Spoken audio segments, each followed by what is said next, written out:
fish, but I rarely catch anything. My husband and I are learning how to fly fish. It's fun, it's relaxing. It is relaxing. You can't live in New Hampshire and not try fly fishing. Exactly. That's right. Just like you can't live in New Hampshire without skiing. Right, right. People say that they hate skiing, and I say, why do you live in New Hampshire if you hate skiing? Exactly. Or hate winter? Right. Counting down the days to ski season. This is incredible. Yeah, it looks a little bit steeper from here. Yeah, now you're looking down it. Yeah, right, yeah. Right. I'm good. I'm gonna fly along here, and then I'll take a left. You can look right down it.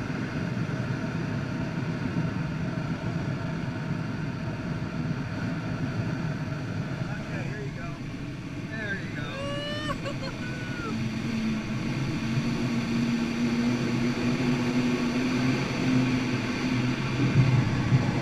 Now, look, we're kind of getting the lee of the mountain right now. That's why it's a little turbulent back here. Okay. Look at all the work they've done to Barron's Run. Yes, huh? Yeah, it's incredible. They've like doubled the width. Yes, they have, which is good. Oh yeah. And next year they'll have snowmaking on it. And it's going to be they're homologating it for Super G.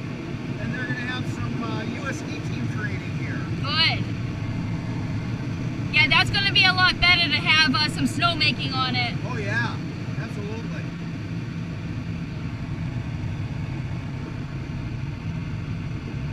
That's going to be a nice run. Oh yeah, it's going to be great. There's I hiked up it. There's lots of features on it too, where you can bank up on the sides and lots of nice terrain features. So.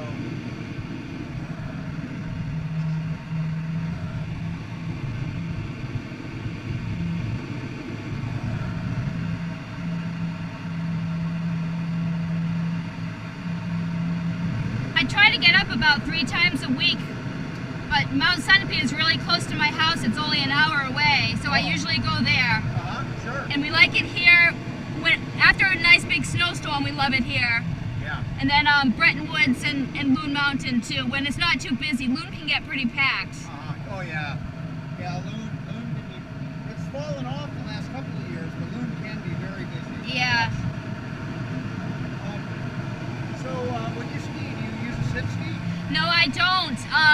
The way that my body is paralyzed, I don't really have a good center of gravity because my buttock muscles aren't paralyzed completely. Oh. So I can't ever find my balance in the monoski. Okay. I ski standing up, and I don't even use outriggers anymore. You can't even tell I'm a handicapped skier anymore. Oh really? Yes. The only thing that I need to have done is I need to have them slow down the lift when I'm going up. Okay. Because since my butt and behind my legs are paralyzed, I can't really sit and stand too well. I see.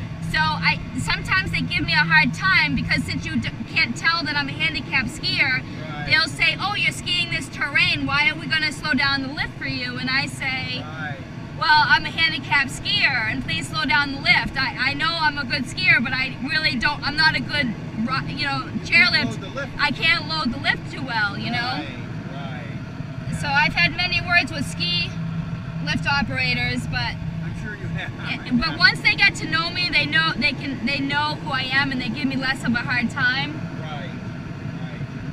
I don't need help getting off. I just need help getting on. Right. And then I grab onto the left part of the chair because that's my stronger side, is my left side. Okay. So I always have to load from the left-hand side. I see. And then also, sometimes when I suffer from fatigue, I have problems picking my skis up from the snow when I take my skis off. Yeah. And then walking in the ski lodge is also tough for me. I need to use my crutches. But the ski boots are like giant AFO braces. And so as soon as I put them on, I can walk fine. Interesting. So the ski boots actually Yes, they do. And then when you put on the length of the skis, that's even better because my balance is even better. Okay. So I can ski better than I can walk. Wow. Yeah. Well, that's fabulous. That's really cool that you've adapted in that way, and you know, you can enjoy that sport, and even like regular skiing. That's really cool. Yeah. New England Handicap Sports Association got me into skiing again, so they were absolutely wonderful. And then all of these, now they have all these adaptive ski programs, you know, New England Disabled Sports, and then Sandy over here at Cannon Mountain, and everybody is just absolutely incredible. Yeah. It's just what they're doing for adaptive athletes now, and it's just incredible to get people out there to enjoy it again. Yeah, right. I'm thankful I found them. Yeah, I did some skiing with an adaptive group at Loon. My friends were volunteers in it, and I was really glad to see Canon start their own adaptive program. Yes. That was really neat. And then, you know, Sandy sent me a text message this morning inviting me to do this, and you know, without those contacts, I wouldn't be able to do things like this. So they always keep me in mind, and it's wonderful to be able to have those networks, you know. Sure. No, that's cool. I'm glad we pulled it off today, because we had originally planned this for tomorrow, and tomorrow's weather looks pretty crappy. So I told one of the guys that had started to organize it that we should have it today, and so I'm glad it worked out. Yeah, I appreciate you having us. Thank you so much. Yeah. Oh, hey, it's our pleasure. Sandy said, I know this sounds crazy, but can you come now? And I said, well, I'm 2 hours away. Is that okay? And she said, yes, we'll put in a spot for you. So yeah, great. When you get invited to something like this, you don't want to say no. Right, right. I can wait to do my chores later. No, they can always wait. They can always wait. Yeah, I know. Well, actually, the same thing happened to me. The guy calls me up and says, well, we're thinking about doing it today. I'm like, okay, I can put off my laundry. Yeah, right? Who cares? Who cares about laundry and doing dishes and things like that? They'll always be there. Exactly. One thing that my injury has taught me is that life is too short to skip over this stuff for something like, chores or... How true. Yeah. I had to wait to get old before I figured that out. Yeah. Oh, I know it now. It was a big life lesson for me, and one of the best life lessons that I've ever had was getting my injury. Yeah. So life is too short to sweat the small stuff. And yeah, absolutely. And look at this. I mean, if we're not here tomorrow, at least we did this today. You know, Right. This is what matters. You're absolutely right. I'm surprised how smooth it is. I can't. It's so incredible. I thought we'd have lots of turbulence and things like that. Yeah, usually it's like this. I mean, we're not really flying that fast. We're flying 45 knots, which is about 50 miles an hour, and we're actually in and out of lift. There is rising air right here, although it's just strong enough to keep us even. We're not really climbing, but we're not descending either. Sometimes when the thermals are really strong, getting into them, you have to fly through turbulence to get into them. Yes. Okay. And when we fly in wave,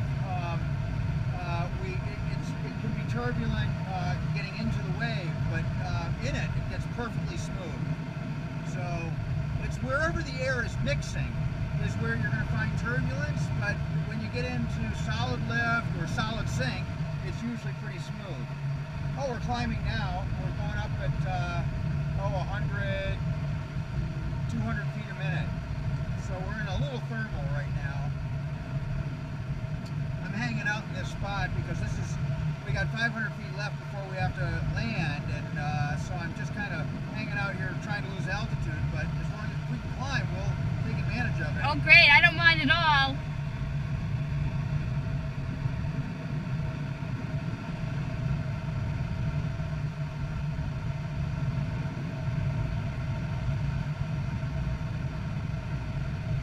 May I put my hand on the stick?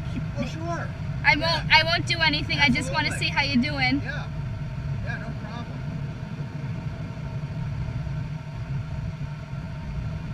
So one thing about flying is that, unlike driving, when you turn, you actually move the stick in the direction you want to turn, and then after you establish your turn, you bring everything back to the center again, because you've got your wings banked, and so then the airplane just stays in the bank. Okay, like in a car, you turn the wheel and you keep it turned. Right. Okay, but in an airplane, you don't. You turn the wheel and then you bring it back to center, and you stay in the turn. Okay, so that's why I'm really not doing anything right now, because we've already established the turn, and I'm just trying to, stay kind of in the same place, because that's where the up is. It's not much up, but it's a little bit.